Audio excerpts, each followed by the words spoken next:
नमस्कार बंधुरा बांगाली रान्नाघरे तुम्हादेर अनेक अनेक स्वागत। चले एलाम एकटा नतून रेसिपि निये। आज के आमि बानाबो कालाकांद। এই রেসিপিটা খুবই সোজা একটা রেসিপি, কিভাবে সহজেই তোমরা বাড়িতে দোকানের মতন কালাকাঁদ বানাতে পারবে।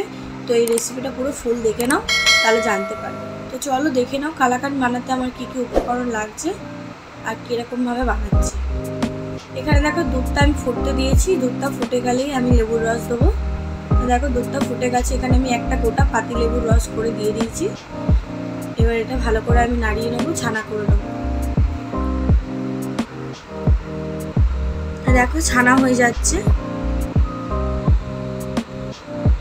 দেখো পুরো ছানা হয়ে গেছে।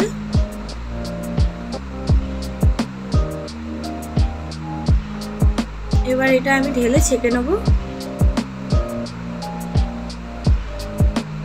দেখো আমি এটা ছেঁকে নিয়েছি, ছেঁকে নিয়ে ঠান্ডা জলে এটা ধুয়ে নিয়েছি। তোমরা যদি ছানার ফুল ভিডিও দেখতে চাও আমার চ্যানেলে দেওয়া আছে, দেখতে পারো। আমি লিঙ্কটা ডেসক্রিপশনে দিয়ে দেবো। এখানে দেখো আমি 1 কাপ দুধ দিয়েছি। এই দুধটা এবার গাঢ় করে ফুটিয়ে নেবো।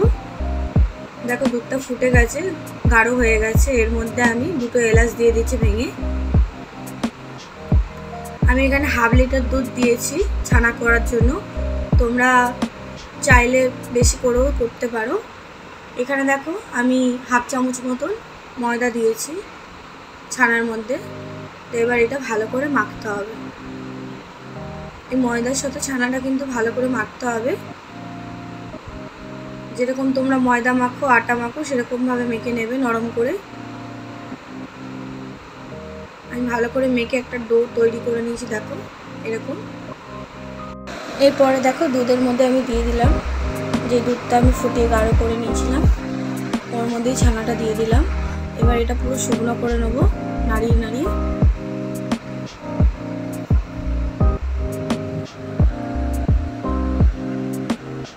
এটা কিন্তু মিডিয়াম ফ্লেমে করতে হবে, হাই ফ্লেমে করলে হবে না, আর লো ফ্লেমে করলেও হবে না। এখানে দেখো আমি একটা আমুলের দুধের প্যাকেট দিচ্ছি, পুরো দুধের প্যাকেট।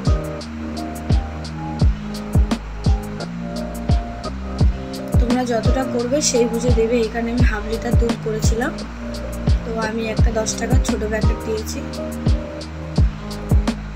তোমরা যে জন্য কোয়ান্টিটি করবে সেই বুঝে আন্দাজ করে সব কিছু দেবে। এবার দেখো আমি চিনি দিচ্ছি। কালাকাঁদ কম মিষ্টি হয়, বেশি মিষ্টি হয় না, সুগার ফ্রি টাইপের হয়, একটু হালকা থাকে। তাই জন্য এখানে আমি 2 চামচ চিনি দিয়েছি। যেহেতু আমি অল্প বানিয়েছি তাই জন্য বেশি মিষ্টি দিইনি। তোমরা যে যেমন বানাবে যতটা সেই বুঝে আন্দাজ করে মিষ্টিটা দেবে। এখানে আমি ঘি দিয়ে দিলাম হাফ চামচ মতন। ছোট চামচের 1 চামচ, বড় চামচের হাফ চামচ হবে। আর এলাচগুলো তোমরা ফেলে দেবে, আমি এলাচগুলো ফেলে দিয়েছি। এরপরে দেখো একটা প্লেটের মধ্যে আমি ঘি একটু লাগিয়ে নিচ্ছি। এবারে এগুলো দিয়ে দেবো, শুকিয়ে গেছে। আমি এবার ছানাটা দিয়ে দেবো এর মধ্যে।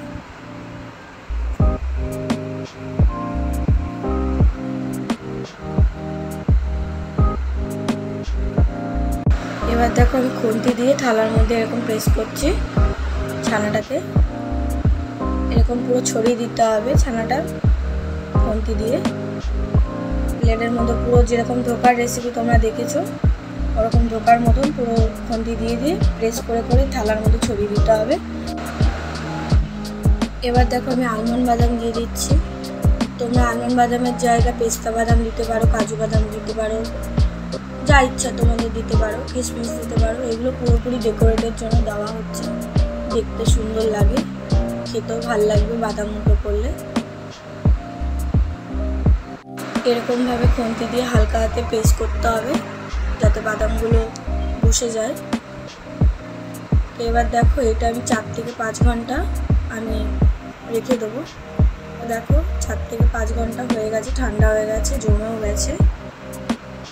এবার এগুলো আমি শেপে কেটে নেবো, যে যেমন শেপ পছন্দ করো, বড় ছোট যেরকম পছন্দ করো সেই বুঝে কাটবে। আমি কেটে নিচ্ছি। দেখো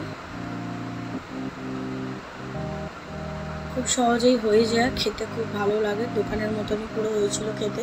আর এগুলো একটু মিষ্টি কম হয়, তো তোমরা যদি মিষ্টি বেশি পছন্দ করো বেশি দিতে পারো, কিন্তু এগুলো কালাকাঁদ তো মিষ্টি কম হয়, তাই জন্য আমি কম মিষ্টি দিয়েছি। পুরো দোকানের মতনই খেতে হয়েছিল, আর কতটা নরম কতটা সফট হয়েছে দেখো, আমি হাত দিয়ে দেখালাম তোমাদের টিপে। তোমরা একবার অবশ্যই করে দেখো, পুরো দোকানের মতনই লাগবে তোমাদের। যদি রেসিপিটা ভালো লেগে থাকে আমার পাশে থেকে আমাকে সাপোর্ট করো, আর এরকম নিত্য নতুন রেসিপি দেখার জন্য আমার চ্যানেলটাকে সাবস্ক্রাইব করে আমার পাশে থেকো। চলো দেখা হচ্ছে অন্য একটা রেসিপির সাথে।